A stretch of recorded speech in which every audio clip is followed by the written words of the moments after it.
Okay, this is the first lesson. Lesson number 1. How to get good video on a mobile device.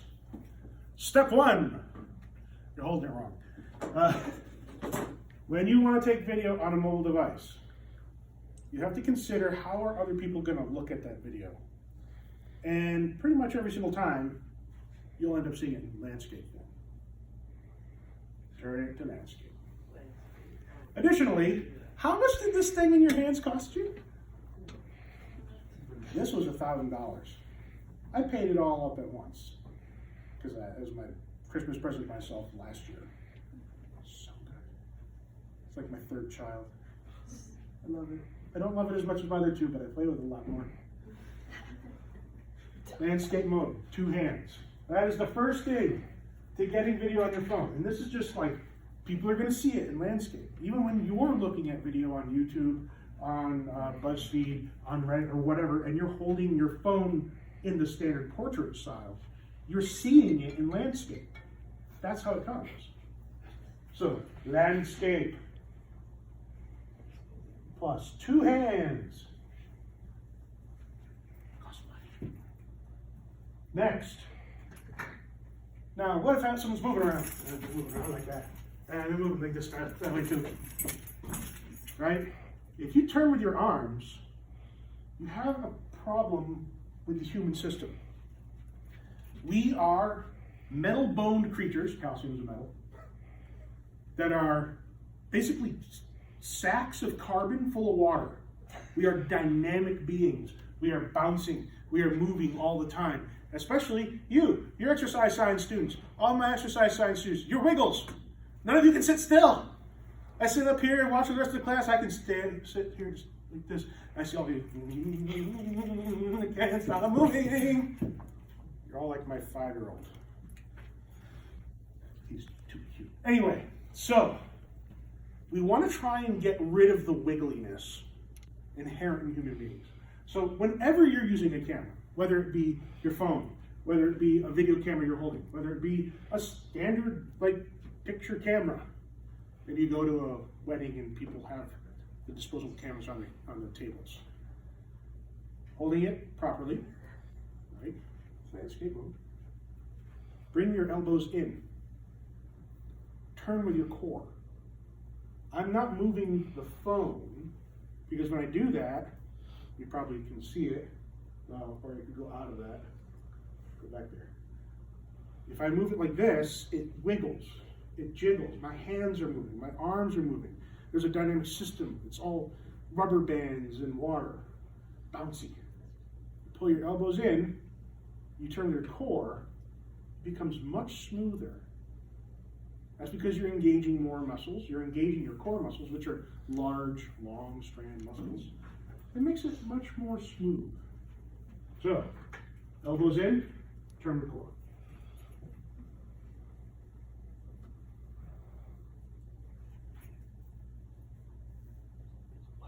The next bit. As you saw, I ran back and forth like a silly person across the front of the room here.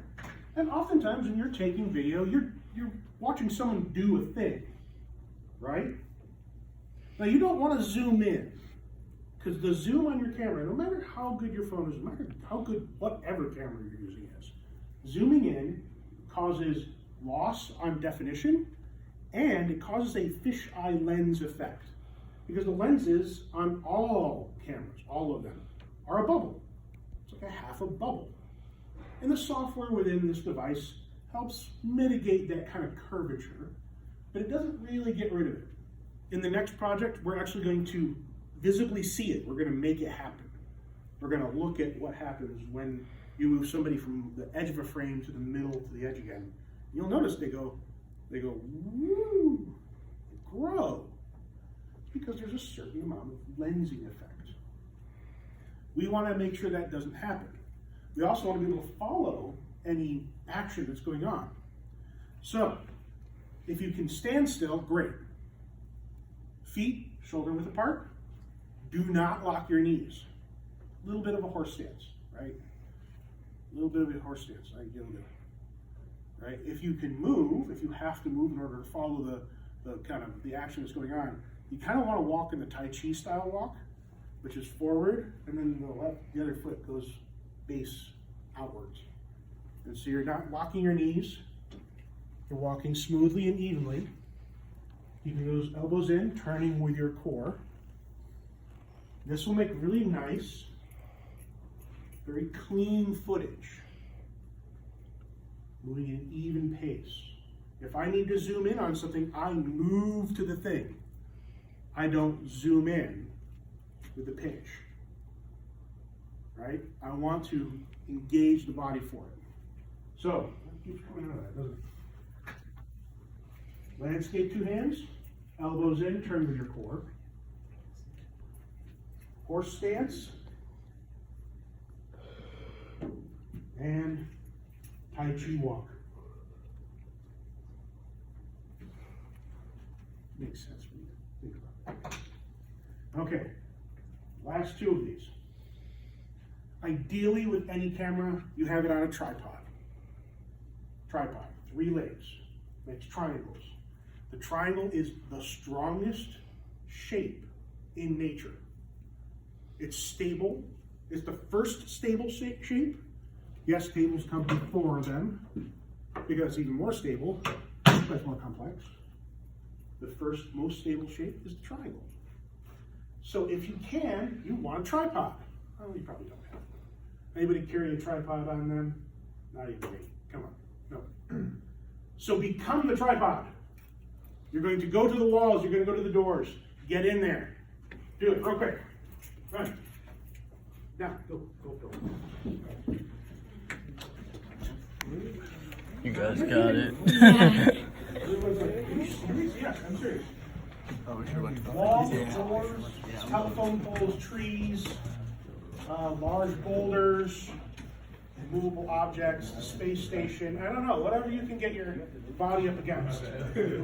You want to have your elbows in. You want to put one shoulder or the back of you into said item, into the wall, not into this door, into the door jamb, right? In the door jamb here, I'm going to take this foot straight down. All my weight's going this way, other foot, out. I am making a triangle. I'm letting all of my body, all my weight, go into this. I'm doing it here, same thing. I got one heel against the wall, one foot out, shoulders against the wall. I'm keeping my elbows in, I'm turning with my core. I'm letting the wall absorb the bounciness. I'm taking the me out of the equation. So if you have the ability to stay still, find a wall, find a tree, find a doorway, lean up against it, become the tripod. Quick, back to your desk.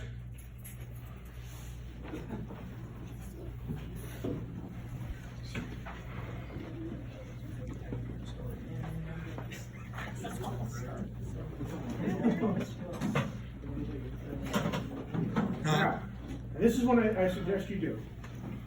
You're paying to be here, right? That makes me the employee who is serving you, the customer, the patron. Why don't you record your lectures? You're paying for them, right? As long as you don't put them on the internet for profit, that's not a violation of intellectual property rights. So, if you want to get your lectures, if you want to record somebody doing something in a concert hall, whatever, you want to make that tripod happen, but you're sitting. Well, there's usually something in front of you. Even in a concert hall, there's usually a chair in front of you. Become a tripod there. Make the desk be the tripod. So you have yourself like this, elbow, elbow, sternum or chest, into the desk or chair, hold with 2 hands. That's it. You will be very stable.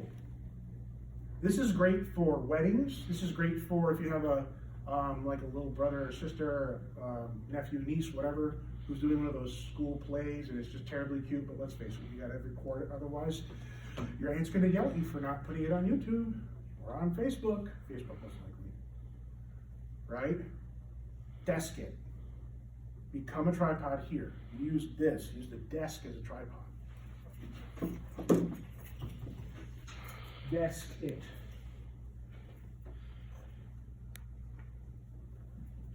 Okay. Those are the 5 ways you can improve your mobile video. In that order, too. Best way, landscape 2 hands, bam. That makes your videos way more watchable. Elbows in, turn with your core, makes it less shaky.